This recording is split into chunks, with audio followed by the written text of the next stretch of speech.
ಸರ್ವಾಧಿಕಾರಿ ಮನೋಭಾವನೆ ಎಷ್ಟಿದೆ ಅಂತಂದರೆ ಮಾನ್ಯ ವಿಶ್ವ ಗುರುಗಳಿಗೆ ಅವರು ನನಗೆಲ್ಲ ಗೊತ್ತಿದೆ, ನಾನು ದೇವಮಾನವ, ಅಜೈವಿಕ ವ್ಯಕ್ತಿ. ನಿಮ್ಮ ಕೆಲಸ ಎಷ್ಟು, ನಾನು ಏನು ಹೇಳ್ತೀನಿ ಅದು ನಂಬಬೇಕು, ಬಂದುಬಿಟ್ಟು ಒತ್ತಬೇಕು, ಅಷ್ಟೇ ಕೆಲಸ. 80% ಈಗಲೂ ಕೂಡ 70% ಜನ ಹಳ್ಳಿಗಳಲ್ಲೇ ಇದ್ದಾರೆ. ಸೊ ಹಳ್ಳಿಗಳ ಜನ ಹೆಂಗೆ ಮೆಟ್ರೋ ಬಳಸೋಕ್ಕಾಗುತ್ತೆ? ನಡ್ಕೊಂಡು ಓಡಾಡಿ, ಕಾಲಿಲ್ವ ನಿಮಗೆ? ನಡ್ಕೊಂಡು ಹೋಗಿ ಸ್ವಾಮಿ, ಆರೋಗ್ಯ ಚೆನ್ನಾಗಿರುತ್ತೆ. ದೇಶಭಕ್ತಿ ಅಂದ್ರೆ ಸುಮ್ಮನೆನಾ? ತ್ಯಾಗ ಕೇಳುತ್ತೆ, ತ್ಯಾಗ. ಆ ತ್ಯಾಗಕ್ಕೆ ನೀವು ಸಿದ್ಧರಾಗಿರಿ. ಆದ್ದರಿಂದ ನಾನು ಭೋಗ ಮಾಡ್ತಾ ಇದ್ದೀನಿ, ನೀವು ತ್ಯಾಗ ಮಾಡಿ ಅಂತ ಹೇಳ್ತಾ ಇದ್ದಾರೆ. ನಾವು ಎಲ್ಲ ತ್ಯಾಗ ಮಾಡ್ತೀವಿ, ದೇಶಭಕ್ತಿಯನ್ನು ತೋರಿಸ್ತೀವಿ. ನೀವೇನು ಮಾಡ್ತಾ ಇದ್ದೀರಿ? ಟ್ರಂಪ್ ತಾಳಕ್ಕೆ ತಕ್ಕಂತೆ ಮೋದಿಯವರು ಕುಣಿತಾ ಇದ್ದಾರಲ್ಲ, ಹಾಗಾದ್ರೆ ಅವ್ರಿಗೆ ಹೆದರಿಕೆ ಇರಲೇಬೇಕಲ್ವಾ? ನೀವು ಹೇಳಿ ತ್ಯಾಗಕ್ಕೆ ಸಿದ್ಧರಾಗಿಲ್ಲ ನಮ್ಮ ಭಾರತೀಯರು. ಆದ್ರಿಂದ ಮೊದಲು ಉತ್ತರ ಕೊಡಿ ನೀವು. ಯಾಕ್ರಿ ರಫ್ತು ಯಾಕ್ರಿ ಕಡಿಮೆ ಆಗ್ತಾ ಇದೆ? ಮುಚ್ಕೊಳಕ್ಕೆ ಏನು ಮೋದಿ ಬತ್ತಲೆ ಆದ್ರೆ ಒಂದು ಸ್ವಲ್ಪ ಪುಟಗೋಸಿನಾರು ಹಾಕಿಬಿಟ್ಟು ಮುಚ್ಚೋಣ ಅಂತ ಹೇಳ್ಬಿಟ್ಟು ಈ ರೀತಿಯಾದಂಥ ಅತ್ಯಂತ ಕೆಟ್ಟದಾದಂಥ ತಂತ್ರಗಳನ್ನ ಮಾಡ್ತಾ ಇದ್ದೀರಲ್ವಾ? ನಿಜಕ್ಕೂ ನಿಮಗೆ ನಾಚಿಕೆ ಆಗಬೇಕು. ಇದು ದೇಶದ ಹಿತಾಸಕ್ತಿ ರೀ. ನಾವು ಚಿನ್ನವನ್ನು ಬೇಕು ಅಂದ್ರೆ ಖರೀದಿಸ್ತೀವಿ, ಯಾಕಂದ್ರೆ ನಮ್ಮ ಮನೇಲಿ ಮದುವೆ ನಿಲ್ಕೂಡ್ದು. ಪ್ರಿಯ ವೀಕ್ಷಕರೇ, ಪೀಪಲ್ ಟಿವಿಯ ಮತ್ತೊಂದು ಪಾಡ್ಕಾಸ್ಟ್ಗೆ ತಮಗೆಲ್ಲ ಸ್ವಾಗತ. ನಾನು ಹನುಮಂತ ಹಾಲಗಿರಿ. ನಮ್ಮ ಜೊತೆಗಿದ್ದಾರೆ ಶಶಿಕಾಂತ್ ಎಡೆಹಳ್ಳಿ, ರಾಜಕೀಯ ವಿಶ್ಲೇಷಕರು, ಬರಹಗಾರರು ಮತ್ತು ರಂಗಕರ್ಮಿಗಳು. ಇವತ್ತಿನ ವಿಚಾರ ಏನಪ್ಪ ಅಂತಂದರೆ, ನಮ್ಮ ದೇಶದ ಮಾನ್ಯ ಪ್ರಧಾನಿ ಮೋದಿಯವರು ನಮ್ಮ ದೇಶಭಕ್ತಿಯನ್ನು ಸಾಬೀತುಪಡಿಸಿಕೊಳ್ಳಲು ಒಂದು ಅವಕಾಶವನ್ನು ಈ ದೇಶದ ಎಲ್ಲ ಜನರಿಗೂ ಕೊಟ್ಟಿದ್ದಾರೆ. ಅದೇನಪ್ಪ ಅಂತಂದರೆ, ಬರುವ 1 ವರ್ಷದವರೆಗೆ ನೀವು ಯಾರೂ ಚಿನ್ನ ಕೊಳ್ಬೇಡಿ, ನಿಮ್ಮ ಕಾರನ್ನು ಹೊರ ತೆಗೆಯದೆ ಮೆಟ್ರೋದಲ್ಲಿ ಓಡಾಡಿ, ನೀವು ಆದಷ್ಟು ವಿದೇಶ ಪ್ರವಾಸವನ್ನು ಅವಾಯ್ಡ್ ಮಾಡಿ, ಈ ರೀತಿಯ ಹಲವಾರು ಸಲಹೆಗಳನ್ನು ಕೊಟ್ಟಿದ್ದಾರೆ. ಈ ವಿಚಾರವಾಗಿ ಇವತ್ತಿನ ಪಾಡ್ಕಾಸ್ಟಲ್ಲಿ ಮಾತಾಡ್ತಾ ಹೋಗೋಣ. ಸರ್ ನಮಸ್ಕಾರ. ಸರ್, ನನಗೆ ಮೊದಲಿನ ಪ್ರಶ್ನೆ ಏನಪ್ಪ ಅಂತಂದರೆ, ಈ ಮಾನ್ಯ ಮೋದಿಯವರಿಗೆ ಯಾರಾದರೂ ತುಂಬ ಆತ್ಮೀಯರು, ಅವ್ರಿಗೆ ಸಲಹೆ ಕೊಡುವಂಥವ್ರು, ಆತ್ಮೀಯ ಗೆಳೆಯರಾದವರು, ಅಂದರೆ ಈ ಸಿಂಹನೇ ತಾನು ಒಂದು ಹೆಜ್ಜೆ ಮುಂದಿಟ್ಟಾಗ ಅವಲೋಕನ ಮಾಡಿಕೊಳ್ಳುತ್ತೆ. ಹಾಗೆ ನಾನು ಏನು ಹೇಳಿಕೆ ಕೊಟ್ಟಿದ್ದೀನಿ, ನಾನು ಯಾವ ರೀತಿ ವರ್ತಿಸ್ತಾ ಇದ್ದೀನಿ ಅಂತ ಹೇಳ್ಕೊಳ್ಳೋಕ್ಕೆ ಇವ್ರಿಗೆ ಯಾರೂ ಆತ್ಮೀಯರೇ ಇಲ್ವಾ ಅಂತ. ಯಾಕೆಂದರೆ ಬೆಳಗ್ಗೆ ಈ ರೀತಿಯ ಯಾರು ಕಾರುಗಳನ್ನ ಬಳಸಬೇಡಿ, ಪೆಟ್ರೋಲನ್ನು ಬಳಸಬೇಡಿ ಅಂತ ಹೇಳ್ತಾರೆ, ಸಂಜೆ 10 ಕಾರುಗಳ ಜೊತೆ 100 ಕಾರುಗಳ ಜೊತೆ ರೋಡ್ ಶೋ ಮಾಡ್ತಾರೆ. ಇವತ್ತಿನ ಕಾಲಘಟ್ಟದಲ್ಲಿ ಎಲ್ಲರ ಕೈಯಲ್ಲಿ ಮೊಬೈಲ್ ಇರುತ್ತೆ. ಇಡೀ ದೇಶದ ಜನ ಮಾನ್ಯ ಪ್ರಧಾನಿ ಮೋದಿ ಅವ್ರನ್ನ ಗಮನಿಸ್ತಾ ಇರ್ತಾರೆ. ಒಂದು ಈ ರೀತಿ ಅವ್ರಿಗೇನು ಅಸಹ್ಯ ಅನಿಸಲ್ವಾ ಇದು ಅಂತ? ಪ್ರಧಾನಿಗಳಿಗೆ ಅಕ್ಕಪಕ್ಕ ಹೇಳುವವರು ಬೇಕಾದಷ್ಟು ಜನ ಇದ್ರೂ ಸಹಿತ ಕೇಳುವವರು ಬೇಕಲ್ವಾ? ಅವರು ಸರ್ವಾಧಿಕಾರಿ ಮನೋಭಾವನೆ ಎಷ್ಟಿದೆ ಅಂತಂದರೆ ಮಾನ್ಯ ವಿಶ್ವ ಗುರುಗಳಿಗೆ ಅವರು ನನಗೆಲ್ಲ ಗೊತ್ತಿದೆ, ನಾನು ದೇವಮಾನವ, ಅಜೈವಿಕ ವ್ಯಕ್ತಿ, ಸೊ ನನಗೆ ಹೇಳಕ್ಕೆ ನೀನು ಯಾರಯ್ಯ ಅನ್ನೋ ರೀತಿಯಲ್ಲಿ ವರ್ತಿಸ್ತಾರೆ ಅವರು. ಬಟ್ ಅದು ಕಾಮನ್ ಸೆನ್ಸ್ ಅಲ್ವಾ ಸರ್? ನಾನು ಏನು ಹೇಳ್ತೀನಲ್ಲ ಅದು ನಾನು ಅದೇ ರೀತಿ ನಾನು ಪಾಲಿಸ್ಬೇಕು, ಇಲ್ಲಾಂದ್ರೆ ಜನ ಉಗಿತಾರೆ ಅನ್ನೋದು common sense for the common people. ಆಯ್ತಾ? ದೇವಮಾನವರಿಗೆಲ್ಲ ಅದು ಅಜೈವಿಕ ಅಲ್ಲ. ಅವರೆಲ್ಲ ದೇವಮಾನವರು, ದೇವರಿಂದ ಬಂದಿರತಕ್ಕಂಥ ದೇವದೂತರಾದ್ದರಿಂದ ಅವರಿಗೆಲ್ಲ ನೀವೆಲ್ಲ ಕಾಮನ್ ಸೆನ್ಸ್ ಎಲ್ಲ ವರ್ಕೌಟ್ ಆಗೋದಿಲ್ಲ. ಸೊ ಆದ್ದರಿಂದ ಅವ್ರು ಏನು ಹೇಳ್ತಾರೆ ಅದೇ ವೇದ ವಾಕ್ಯ ಅಂತ ತಿಳ್ಕೊಬೇಕು ಅಷ್ಟೇ. ಸೊ ಆದ್ದರಿಂದ ಇವಾಗ ಇತ್ತೀಚೆಗೆ ಏನು ಒಂದು 2 ವಾರದ ಹಿಂದೆ 29ನೇ ತಾರೀಕಿನ ಮುಂಚೆ ಏನಾಗಿತ್ತು, ಚುನಾವಣೆ ಕಾವೇರಿತ್ತು. ಹೌದು, ಪಂಚರಾಜ್ಯಗಳದ್ದು. ಅದರಲ್ಲಿ ಸಹಿತ ಪಶ್ಚಿಮ ಬಂಗಾಳ ರಾಜ್ಯವನ್ನು ಹೇಗಾದರೂ ಮಾಡಿ ಗೆಲ್ಲೇಬೇಕಾಗಿತ್ತು. ಆಸಾಂನಲ್ಲಿ ಮತ್ತೆ ಮರುಸ್ಥಾಪನೆ ಮಾಡಬೇಕಾಗಿತ್ತು ಬಿಜೆಪಿ. ಇಂಥ ಸಂದರ್ಭದಲ್ಲಿ ಎಲ್ಲೆಲ್ಲಿ ರ್ಯಾಲಿಗಳನ್ನು ಮಾಡಿದಾರೋ, ಎಲ್ಲೆಲ್ಲಿ ಸಭೆ ಸಮಾರಂಭಗಳು ಮಾಡಿದಾರೋ, ಅಲ್ಲಿ ಎಲ್ಲ ಕಡೆ ನಮ್ಮ ಮೋದಿ ಸಾಹೇಬರು ಏನು ಹೇಳ್ತಾ ಇದ್ರು, ದೇಶ ಸುಭಿಕ್ಷವಾಗಿದೆ, ಸುಭಿಕ್ಷವಾಗಿರ್ತಕ್ಕಂಥ ಏನು ರಕ್ಷಣೆ ಇದೆ, ಆರ್ಥಿಕವಾಗಿ ಸದೃಢವಾಗಿದೆ, ನಾವು $5 ಮಿಲಿಯನ್ $5 ಟ್ರಿಲಿಯನ್ ಅಂತ ಹೋಗ್ತಾ ಇದ್ದೀವಿ ಅಂತ ಇಡೀ ಜಗತ್ತಿಗೆ ವಿಶ್ವಗುರು ಆಗುತ್ತೆ ನಮ್ಮ ಭಾರತ ಅಂತ ಹೇಳ್ತಾ ಇದ್ರು. ಸೊ ಜನನೂ ಅದನ್ನು ನಂಬಿದ್ರು. ಏನೋ ಆದರೆ ನಮ್ಮ ದೇಶ ಮುಂದುವರಿತಾ ಇದೆ ಅಲ್ಲಪ್ಪ, ಸುರಕ್ಷಿತವಾಗಿದೆ ಅಲ್ಲಪ್ಪ, ನಮಗೆ ತೊಂದರೆ ಆಗೋಲ್ಲ ಅಂತ ಹೇಳ್ಬಿಟ್ಟು ಅವ್ರು ಏನು ಮಾಡಿದ್ರು, ಎಲ್ಲರೂ ಓಟ್ ಹಾಕಿದ್ರು. ಇಷ್ಟೆಲ್ಲ ಬಡಾಯಿ ಕೊಚ್ಕೋತಾ ಇದ್ದವರು ಈಗ ಯುದ್ಧದ ಸೌಂಡ್ ಇಲ್ಲ. ಈಗ ಯುದ್ಧದ ಸೌಂಡ್ ಆಲ್ಮೋಸ್ಟ್ 1 ತಿಂಗಳು ಆಗ್ತಾ ಬಂತು. ಇಷ್ಟು ದಿನ ಬಿಟ್ಟು ಈಗ ಯಾಕೆ ಇವರು ದೇಶವನ್ನು ಕಾಪಾಡಬೇಕು, ತುರ್ತು ಪರಿಸ್ಥಿತಿ ಹೇರಬೇಕು ಅನ್ನಿಸ್ತು ಅಂತ ಇವ್ರಿಗೆ? ಚುನಾವಣೆ ಇರೋದ್ರಿಂದ ಎಲ್ಲಾನು ಮುಚ್ಚಿಟ್ಟಿದ್ರು. ಆರ್ಥಿಕ ಬಿಕ್ಕಟ್ಟು ಇದಕ್ಕಿಂತ ಮುಂಚೆನೂ ಆಗಿದೆ. ಆದ್ದರಿಂದ ಚುನಾವಣೆ ಮುಗಿಯುವವರೆಗೂ ಸುಮ್ಮನೆ ಇದ್ರು, ಯಾಕಂದ್ರೆ ಜನ ತಿರುಗಿ ಬೀಳ್ತಾರೆ ಅನ್ನುವ ಒಂದು ಭಯ ಇತ್ತು.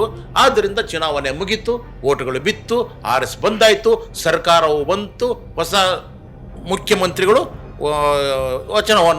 ಪ್ರಮಾಣ ವಚನ ಸ್ವೀಕಾರ ಮಾಡಿದರು. ಇನ್ನೇನಿದೆ ನಿಮ್ಮ ಹಂಗು ಮತದಾರರದು? ನಿಮ್ ಕೆಲಸ ಎಷ್ಟು, ನಾನು ಏನು ಹೇಳ್ತೀನಿ ಅದು ನಂಬಬೇಕು, ಬಂದ್ಬಿಟ್ಟು ಒತ್ತಬೇಕು, ಅಷ್ಟೇ ಕೆಲಸ. ಸೊ ಅದಕ್ಕೆ ನಾವು ಬೇರೆ ಬೇರೆ ಎಲ್ಲ ವ್ಯವಸ್ಥೆ ಮಾಡ್ಕೊಂಡಿದ್ದೀವಿ. ಅಕಸ್ಮಾತ್ ನೀವು ನಮ್ಗೆ ಓಟ್ ಹಾಕೋದಿಲ್ವಾ, ನಿಮ್ಮ ಹೆಸರನ್ನ ನಾವು ಡಿಲೀಟ್ ಮಾಡ್ತೀವಿ. SIR ಅಂತಿದೆ, ನಮ್ಮ ಹತ್ರ ಅಸ್ತ್ರ ಇದೆ, ತೆಗೆದು ಬಿಸಾಕ್ಬಿಡ್ತೀವಿ ನಿಮ್ಮನ್ನ. ನಿಮ್ಮ ಓಟೇ ಬೇಡ ನಮಗೆ, ನಮ್ಮ ಓಟ್ ಹಾಕೋರು ಇಟ್ಕೊಳ್ತೀವಿ. ಸೊ ಈ ರೀತಿಯಾಗಿ ಚುನಾವಣೆ ಗಿಮಿಕ್ ಮಾಡ್ತಾ ಇದ್ದಾರೆ. ದೇಶ ಇಷ್ಟೊಂದು ಬಿಕ್ಕಟ್ಟಿನಲ್ಲಿದೆ, ಆರ್ಥಿಕ ಸಮಸ್ಯೆಯಲ್ಲಿದೆ, ಅಲ್ಲಿ ಯುದ್ಧವೂ ಅದಕ್ಕೊಂದು ಕಾರಣವಾಗಿದೆ. ಇಂಥ ಸಂದರ್ಭದಲ್ಲಿ ಏನು ಮಾಡಬೇಕು? ಒಬ್ಬ ಪ್ರಧಾನಿ ಆಗಿರ್ತಕ್ಕಂಥವ್ರು ದೇಶವನ್ನು ರಕ್ಷಣೆ ಮಾಡಬೇಕೋ ಅಥವಾ ಬೀದಿ ಬೀದಿಗಳಿಗೆ ಹೋಗ್ಬಿಟ್ಟು ಚುನಾವಣೆಯಲ್ಲಿ ಓಟ್ ಕೊಡಿ ಅಂತ ಕೇಳಬೇಕಾ? ಬರೀ ಪ್ರತಿಪಕ್ಷಗಳಿಗೆ ಬೈಯುವ ಕೆಲಸ ಮಾಡಬೇಕಾ? ಬೇಕಿರಲಿಲ್ಲ.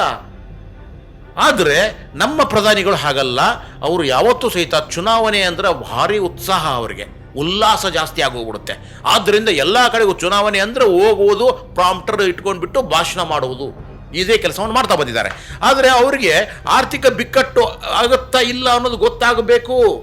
ಇಲ್ಲ, ಅವರು ಸುತ್ತಲೇ ಇರ್ತಕ್ಕಂಥ ಆರ್ಥಿಕ ತಜ್ಞರು ಅಂತಿರ್ತಾರೆ, ಸಲಹೆಗಾರರು ಅಂತಿರ್ತಾರೆ, ಅವರು ಹೇಳಬೇಕಾಗುತ್ತೆ, ಅಲ್ಲ ಸರ್ ಅದು ಹಾಗಲ್ಲ, ಅದು ಹೀಗೆ ಅಂತೇಳ್ಬಿಟ್ಟು. ಆದರೆ ಮೋದಿ ಅವರು ಏನು ಮಾಡ್ತಾ ಇದ್ದಾರೆ ಇವಾಗ? ಎಲ್ಲವೂ ಮುಗಿದ ಮೇಲೆ ಬಿಕ್ಕಟ್ಟಾದಾಗ, ಕತ್ತಿಗೆ ಬಂದಂಥ ಸಂದರ್ಭದಲ್ಲಿ ವಿದೇಶಿ ವಿನಿಮಯ ನಿಲ್ಲಾಗ್ತಾ ಇದೆ. ಇಂಥ ಸಂದರ್ಭದಲ್ಲಿ ಇವಾಗ ಇದ್ದಕ್ಕಿದ್ದಂಗೆ ಜನರಿಗೆ ಮೋಸ ಅಲ್ವಾ? ಅಲ್ಲ, ಜನರಿಗೆ ಅದನ್ನ ಬಿಟ್ಟು ಬೇರೆ ಇನ್ನೇನು ಮಾಡಿದ್ದಾರೆ? ಇಷ್ಟು ವರ್ಷ, 12 ವರ್ಷಗಳ ಕಾಲ ಅವ್ರು ಮಾಡಿದ್ದದನ್ನಲ್ವಾ, ಪ್ರಮೇಯನ ಹುಟ್ಟಿಸೋದಲ್ವಾ. ಸೊ ಆದ್ದರಿಂದ ಇವಾಗ ಹೇಳ್ತಾ ಇದ್ದಾರೆ, ಬಂದ್ಬಿಟ್ಟು ಆರ್ಥಿಕವಾಗಿ ಬಿಕ್ಕಟ್ಟಿದೆ, ದೇಶ ಸಂಕಷ್ಟದಲ್ಲಿದೆ, ಆದ್ದರಿಂದ ದಯವಿಟ್ಟು ನಿಮ್ಮ ಮನೆಯಲ್ಲಿ ಮದುವೆ ಇದೆಯಾ, ಯಾವುದಾದ್ರು ಕಾರ್ಯಕ್ರಮ ಇದೆಯಾ, ಚಿನ್ನ ಖರೀದಿ ಮಾಡಬೇಡಿ ಅಂದ್ರೆ ಮದುವೆನೇ ಮಾಡೋದು ಬೇಡ ಇನ್ಮೇಲೆ. ನಾವು ಯಾರೂ ಸಹಿತ ಚಿನ್ನ 1 ವರ್ಷ ಖರೀದಿ ಮಾಡಬೇಡಿ, ಯಾರು, ಸಮಸ್ಯೆ ಆಗುತ್ತೆ. ಹೋಗ್ಲಿ, ಪೆಟ್ರೋಲು ಡೀಸೆಲ್ಲು ಅಯ್ಯೋ ಜಾಸ್ತಿ ಆಗ್ತಾ ಇದೆ, ರೇಟ್ ಜಾಸ್ತಿ ಆಗಿ ಹೋಗ್ಬಿಟ್ಟಿದೆ. ಎಷ್ಟು ಜಾಸ್ತಿ ಆಗಿ ಹೋಗ್ಬಿಟ್ಟಿದೆ? $100 $120 ಏರೋ ಹೋಗ್ಬಿಟ್ಟಿದೆ. ಆದ್ದರಿಂದ ಯಾರೂ ಸಹಿತ ಡೀಸೆಲ್ಲು ಪೆಟ್ರೋಲ್ ಬಳಸಬೇಡ್ರಪ್ಪ. ನಿಮ್ಮ ಗಾಡಿಗಳು, ವೆಹಿಕಲ್ಗಳು ಏನಿದ್ದಾವೆ, ವಾಹನಗಳು, ಅವುಗಳಿಗೆಲ್ಲ ರೆಸ್ಟ್ ಕೊಟ್ಬಿಡಿ. ನೀವು ಮೆಟ್ರೋಗೆ ಹೋಗಿ, ಬಸ್ಗಳಿಗೆ ಹೋಗಿ, ಸಾರ್ವಜನಿಕ ಸಾರಿಗೆಗಳನ್ನು ಬಳಸಿ. ಯಾವುದೇ ಕಾರಣಕ್ಕೂ ಸಹಿತ ನೀವು ಪೆಟ್ರೋಲ್ ಡೀಸೆಲ್ ಹಾಕ್ಸ್ಕೋಬೇಡಿ ಅಂತ ಸಲಹೆ ಕೊಡ್ತಾ ಇದ್ದಾರೆ. ಬಟ್ ನಮ್ಮ ದೇಶ ಹಳ್ಳಿಗಳ ದೇಶ, 80% ಈಗಲೂ ಕೂಡ 70% ಜನ ಹಳ್ಳಿಗಳಲ್ಲೇ ಇದ್ದಾರೆ. ಸೊ ಹಳ್ಳಿಗಳ ಜನ ಹೆಂಗೆ ಮೆಟ್ರೋ ಬಳಸಕ್ಕಾಗುತ್ತೆ? ನಡ್ಕೊಂಡು ಓಡಾಡಿ, ಕಾಲಿಲ್ವ ನಿಮಗೆ? ನಡ್ಕೊಂಡು ಹೋಗಿ ಸ್ವಾಮಿ, ಆರೋಗ್ಯ ಚೆನ್ನಾಗಿರುತ್ತೆ. ದೇಶಭಕ್ತಿ ಅಂದ್ರೆ ಸುಮ್ಮನೆನಾ? ತ್ಯಾಗ ಕೇಳುತ್ತೆ, ತ್ಯಾಗ. ಆ ತ್ಯಾಗಕ್ಕೆ ನೀವು ಸಿದ್ಧರಾಗಿರಿ. ಆದ್ದರಿಂದ ನಾನು ಭೋಗ ಮಾಡ್ತಾ ಇದ್ದೀನಿ, ನೀವು ತ್ಯಾಗ ಮಾಡಿ ಅಂತ ಹೇಳ್ತಾ ಇದ್ದಾರೆ. ಅದಕ್ಕೆ ನೀವು ಏನು ಮಾಡ್ತಿರೋ ಗೊತ್ತಿಲ್ಲ, ಡೀಸೆಲ್ ಮತ್ತು ಪೆಟ್ರೋಲ್ ಬಳಕೆ ಕಡಿಮೆ ಮಾಡಿ.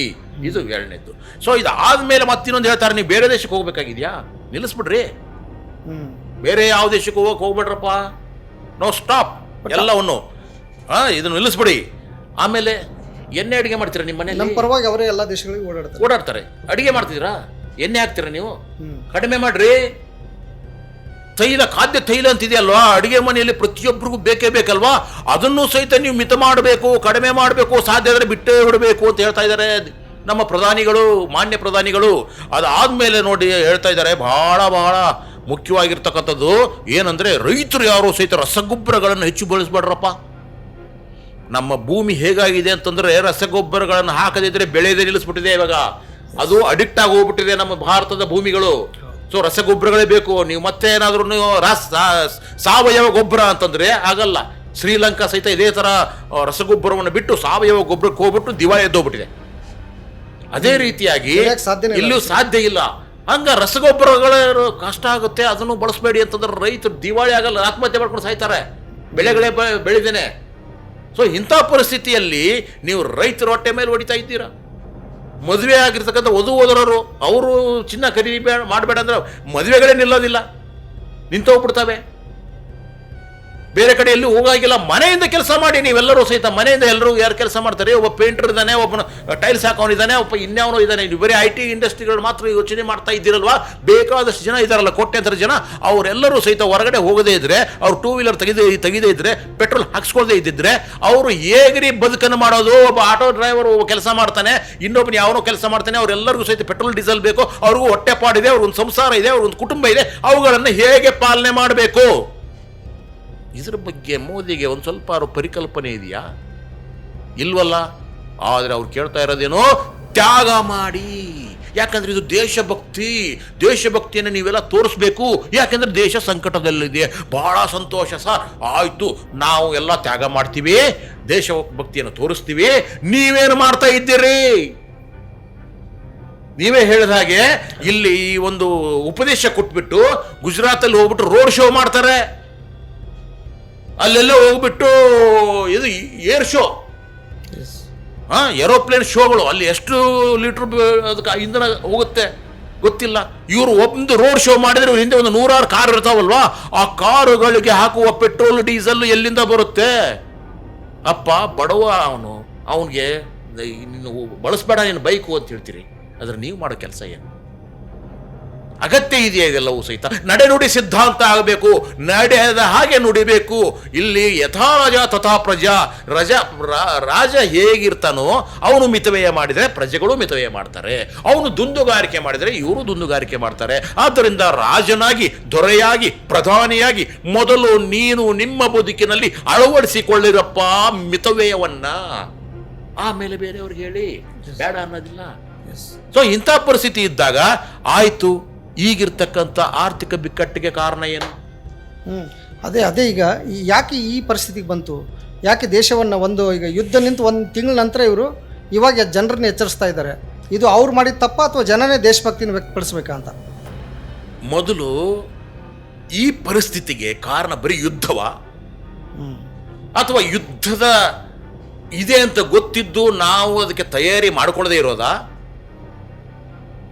ನಮ್ಮ ದೇಶವನ್ನು ಸುಭಿಕ್ಷವಾಗಿ ಇಡದೇ ಇರೋದಾ? ಯಾವ ಕಾರಣ? ಅದಕ್ಕೆ ಮತ್ತೆ ಹೋಗಿ ಆ ಒಂದು ಪ್ರಶ್ನೆ ಹೋಗಿ ಮುಟ್ಟೋದು ನಮ್ಮ ದೇಶದ ಪ್ರಧಾನಿಗಳಿಗೆ. ಯಾಕೆ ಅಂತಂದ್ರೆ ಅವ್ರಿಗೆ ಒಂದು ಪರಿಕಲ್ಪನೆ ಇರಬೇಕು. ಈ ರೀತಿ ಯುದ್ಧ ಆಗುತ್ತೆ ಅಂತ ಯುದ್ಧದ ದಿವಸನೇ ಅಲ್ಲ, ಅದಕ್ಕಿಂತ ಮುಂಚೆನೆ ಗೊತ್ತಿದೆ ಯುದ್ಧ ಆಗುತ್ತಂತ. ಸೊ ಅದು ಗೊತ್ತಿದ್ರೂ ಸಹಿತ ನೀವು ಏನೇನೆಲ್ಲ ಪ್ರಿಕಾಷನ್ಸ್ಗಳು ತೆಗೆದುಕೊಂಡಿರಿ ಅನ್ನೋದು ಬಹಳ ಮುಖ್ಯ ಆಗುತ್ತೆ. ಆದಪ್ಪ ಈಗ ಜಾಗತಿಕ ಬಿಕ್ಕಟ್ಟು ಇದೆ, ಆರ್ಥಿಕ ಸ್ಥಿರತೆಗೆ ಎಲ್ಲನೂ ಮಾಡಬೇಕಾಗಿದೆ, ತ್ಯಾಗ ಮಾಡಬೇಕಾಗಿದೆ. ಆಯ್ತಾ? ಆರ್ಥಿಕ ತಜ್ಞರು ಅದನ್ನು ಹೇಳ್ತಾರೆ ಅಂತಾನೆ ಇಟ್ಕೊಳ್ಳೋಣ. ಆದರೆ ಈ ಜಾಗತಿಕ ಸಂಕಷ್ಟಕ್ಕೆ ಕಾರಣ ಆದವ್ರು ಯಾರ್ರೀ? ಚೀನಾ, ರಷ್ಯಾ, ಜಪಾನು, ಜರ್ಮನ್ಗಳಿಗಿಲ್ವಾ ಸಮಸ್ಯೆ? ಇದು ನಮ್ಮ ದೇಶಕ್ಕಷ್ಟೇ. ಯಾಕೆ ಇಲ್ಲಿ ಮಾತ್ರ ಇದೆ? ಕೆಲವು ದೇಶಗಳಿಗಿಲ್ಲ, ಕೆಲವು ದೇಶಕ್ಕಿಲ್ಲ. ಯಾಕೆ? ಅವ್ರಿಗೂ ಯುದ್ಧ ಇದೆ, ಹೌದು, ಅವ್ರಿಗೂ ತೈಲ ಅಲ್ಲಿಂದ ಬರಬೇಕು. ಆದರೂ ಯಾಕೆ ಬಿಕ್ಕಟ್ಟಿನಲ್ಲಿಲ್ಲ, ಆರ್ಥಿಕ ಬಿಕ್ಕಟ್ಟಿನಲ್ಲಿಲ್ಲ?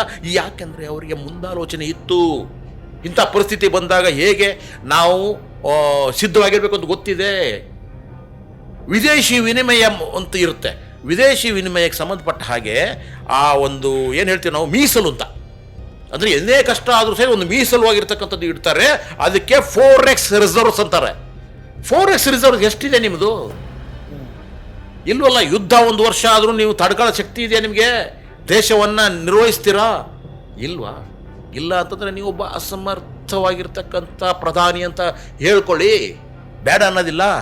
ಸೊ ಆಯ್ತಪ್ಪ, ಈಗ ಮೊದಲನೇದಾಗಿ ಬೇರೆ ದೇಶಗಳ ಜೊತೆಗೆ ನಾವು ಮಾಡ್ತಕ್ಕಂಥ ಎಲ್ಲ ವ್ಯವಹಾರಗಳಿಗೆ ನಾವು ಏನು ಹೇಳ್ತೀವಿ? ವಿದೇಶಿ ನೀತಿ ಅಂತ ಹೇಳ್ತೀವಿ, ವಿದೇಶಾಂಗ ನೀತಿ ಅಂತ ಹೇಳ್ತೀವಿ.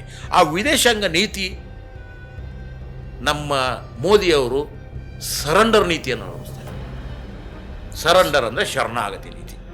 ಇಷ್ಟೆಲ್ಲ ದೇಶಗಳಿಗೆ ಓಡಾಡಿಕೊಂಡು ಎಲ್ಲ ದೇಶಗಳ ಜೊತೆ ಒಳ್ಳೆ ಬಾಂಧವ್ಯ ಇಟ್ಕೊಂಡಿದ್ದಾರಲ್ಲ. ಅದೇ ಈಗ ನಮ್ಮ ಭಾರತ ಸುತ್ತಮುತ್ತ ಯಾರಾದರೂ ಒಬ್ಬರಾರು ಮಿತ್ರರ ಹೆಸರು ಇದ್ದಾರಾ ನಿಮಗೆ? ಯಾರಾದ್ರೂ ಹೇಳಿ. ಈ ಕಡೆ ಬಂಗಾಳ ಇದೆಯಾ? ಇಲ್ಲ. ಹಿಂದೂಗಳು ಸುಡ್ತಾ ಇದ್ದಾರಲ್ಲಿ.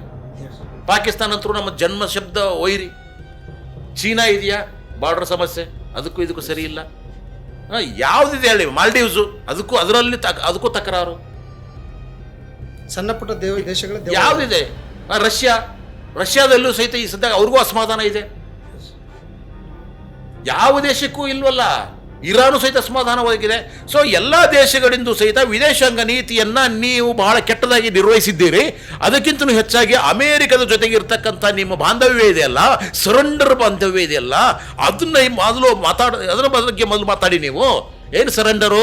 ಟ್ರಂಪ್ ಹೇಳ್ತಾ ಇದ್ದಾನೆ, ನೋಡಪ್ಪ ನೀನು ರಷ್ಯಾ ಜೊತೆಗೆ ಯಾವುದೇ ರೀತಿಯಾದಂಥ ವ್ಯವಹಾರ ಮಾಡಬಾರದು, ತೈಲವನ್ನು ಯಾವುದೇ ಕಾರಣಕ್ಕೂ ಕೊಂಡ್ಕೋಬಾರದು ಅಂತ ಹೇಳಿದ ತಕ್ಷಣ ಸ್ಟಾಪ್.